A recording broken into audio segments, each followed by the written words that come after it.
خواتین کے اچھے ہونے کا اندازہ ان کی اولاد کی تربیت سے لگاؤ۔ زخموں کو چھپانا بھی ایک ہنر ہے، ورنہ یہاں تو ہر ایک کے ہاتھ میں نمک ہے۔ روزانہ نیکیاں کیا کرو اور دریا کے اندر ڈالتے جاؤ، اور جب کبھی زندگی کے اندر طوفان آیا تو یہی نیکیاں کشتی بن جائے گی۔ لوگ اپنی شادیوں پر صرف مخصوص لوگوں کو مدعو کرتے ہیں، لیکن لوگوں کی خواہش ہوتی ہے کہ ہمارے جنازے پر پورا شہر آئے۔ جس نے پریشانی کے اندر اپنی پیشانی کو سجدے میں رکھ دیا، وہ فقیر بھی بہت دور نکل گیا۔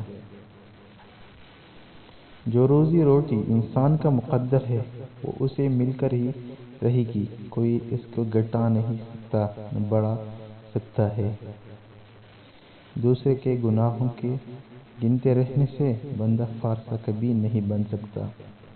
ایک بڑی تعداد ایسے لوگوں کی بھی موجود ہے جن کو سب سمجھ آتا ہے، بس کسی کے احساس کی سمجھ نہیں آتی۔ اپنے بڑوں کو بوجھ مت سمجھو، انہیں کبھی اکیلا نہیں چھوڑ دو، یاد رکھو یہ وقت تمہارے اوپر بھی آنا ہے۔ جو تمہارے پاس مال ہے، اس میں سے 10% صدقہ دو، اور غریب و مسکینوں کو کھانا کھلانا شروع کر دو، دولت بارش کی طرح برسے گی۔